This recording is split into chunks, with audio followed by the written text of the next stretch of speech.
ল্যাকমি পণ্যের নকল, লাইসমি পন্ডসের নকল পণ্য হচ্ছে পনিক্স, বিশেষ করে মেয়েদের ক্ষেত্রে এটা সাধারণত স্কিন ক্যান্সার কিংবা আপনার ওই যে চামড়াটা সাদা হয়ে যাওয়া, দগ্ধ হয়ে যাওয়া। চায়না প্রোডাক্ট হাইম প্রোডাক্ট থেকে কিনে আনি বেচি।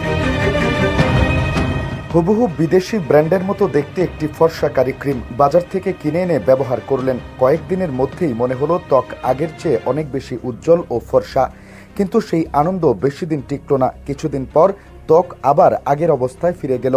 কারো কারো ক্ষেত্রে দেখা দিল ব্রণ, কালো দাগ, ত্বক পাতলা হয়ে যাওয়া, এমনকি আরও জটিল স্বাস্থ্য ঝুঁকি। কারণ যে ক্রিম বা মেকআপ প্রোডাক্টটিকে আপনি বিদেশি ব্র্যান্ড ভেবে ব্যবহার করছেন, সেটি আসলে হতে পারে একটি নকল ও বিষাক্ত কসমেটিক্স।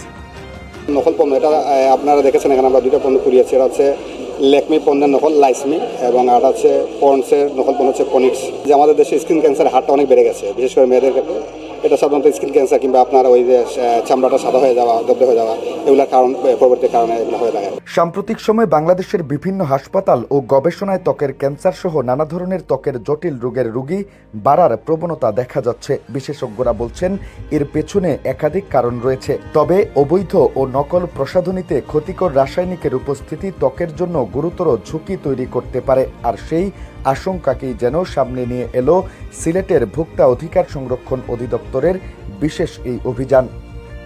বাংলাদেশে 5 ধরনের ক্যান্সার আক্রান্ত রোগীর পরিমাণ বেড়ে গেছে। এর মধ্যে এই ধরনের ক্যান্সার, চর্ম ক্যান্সার আছে, চর্ম ক্যান্সার যেটা স্কিন ক্যান্সার ইংরেজি বলে, এই স্কিন ক্যান্সার আক্রান্ত সংখ্যা খুবই বেশি। এবং আনরিপোর্টেড স্কিন ক্যান্সার আছে 46,000-এর মতো আর কি। এগুলো ক্রমাগত বাড়তেছে আর কি। সিলেট নগরীর কদমতলী বাস টার্মিনাল সংলগ্ন যমুনা সুপার মার্কেটে অভিযান চালিয়ে 2টি দোকান থেকে জব্দ করা হয়েছে বিপুল পরিমাণ নকল ও অবৈধ কসমেটিক্স। উদ্ধার হওয়া পণ্যের মধ্যে ছিল বিদেশি ব্র্যান্ডের আদলে তৈরি ত্বক ফর্সাকারী cream, face cream, face powder এবং বিভিন্ন প্রসাধনী সামগ্রী, যেগুলো মূলত চীন থেকে আমদানি করা বিদেশি পণ্য বলে বিক্রি করতেন। এসব পণ্যের মোড়ক এতটাই নিখুঁতভাবে নকল করা হয়েছে যে সাধারণ ক্রেতার পক্ষে আসল নকল আলাদা করা প্রায় অসম্ভব ব্যাপার। না, এগুলো হলো China product. China product হাইম product থেকে কিনে আনি বেচি। এখন কি 2 নম্বর কি 1 নম্বর এখন বুঝলাম। ঢাকা চক থেকে উৎপন্ন হয় না, তারা কিভাবে আনে এটা তো আর আমরা জানি না। চকে ইনপুটার থেকে কিনে আনি এগুলা। আলম এন্টারপ্রাইজ আছে, ওই যে শাহজাহান এন্ড সন্স আছে, ঢাকা চক বাজার। অভিযানে 2টি প্রতিষ্ঠানকে মোট 1,50,000 টাকা জরিমানা করা হয়েছে। বর্তমান সময়ে দ্রুত ফর্সা হওয়ার প্রবণতাকে পুঁজি করেই গড়ে উঠছে নকল কসমেটিক্সের বিশাল বাজার। বিশেষ করে তরুণী ও নারীদের লক্ষ্য করেই বাজারজাত করা হচ্ছে এসব পণ্য। অনেকেই না জেনে না বুঝেই প্রতিদিন নিজের ত্বকে ব্যবহার করছেন এমন সব ক্রিম, যেগুলোতে থাকতে পারে পারদ, উচ্চমাত্রার স্টেরয়েড, হাইড্রোকুইনন সহ বিভিন্ন ক্ষতিকর রাসায়নিক।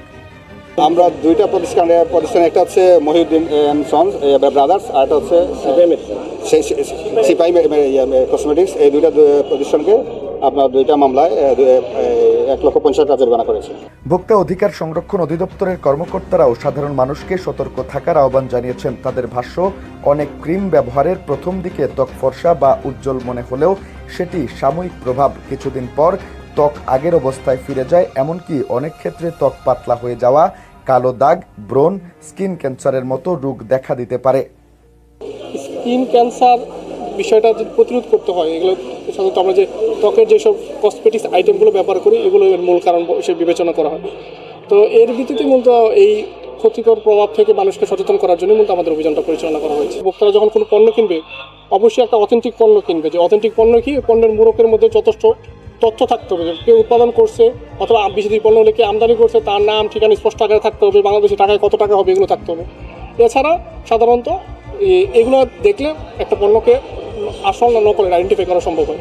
এসব নকল কসমেটিক্স মূলত ঢাকার বিভিন্ন স্থানে তৈরি হয়। এরপর সেগুলো দেশের বিভিন্ন জেলা, উপজেলা, এমনকি গ্রামগঞ্জের ছোট ছোট দোকানেও পৌঁছে যায়। নামের বানানের সামান্য পরিবর্তন, অক্ষরের হালকা উলটপালট কিংবা প্যাকেটের ছোটখাটো পার্থক্য ছাড়া আসল পণ্যের সঙ্গে প্রায় কোনো তফাতই থাকে না। তাই সচেতনতার কোনো বিকল্প নেই। প্রসাধনী কেনার আগে অবশ্যই পণ্যের অনুমোদন, উৎপাদনকারী প্রতিষ্ঠানের তথ্য, আমদানিকারকের পরিচয়, মেয়াদ এবং বিশ্বস্ত দোকান থেকে নেওয়া হচ্ছে কিনা এসব বিষয় নিশ্চিত করার পরামর্শ দিয়েছেন সংশ্লিষ্টরা। যারা এগুলো কিনে ওনার নিয়মিত গ্রাহক, ওনারা সাধারণত জানে কোনটা নকল পণ্য কোনটা আসল পণ্য। হয়তো চোখের সামনে ওই সময় ধরা পড়ে না, কিন্তু একটু ভালোভাবে তাকাইলে এটা ধরতে পারবে। যেমন পন্ডস পনিটস NIDS একটা আছে, ওইটা সহজে একটু সময় নিয়ে দেখলে এটা বোঝা যাবে। ক্রেতাদের মনে রাখা উচিত, কয়েকদিনের কৃত্রিম সৌন্দর্যের মোহ যেন সারা জীবনের অনুশোচনার কারণ না হয়। সুন্দর দেখানোর চেয়ে সুস্থ থাকা অনেক বেশি গুরুত্বপূর্ণ। সিলেট থেকে নিবেন্দু তালুকদার, সিলেট ভিউ।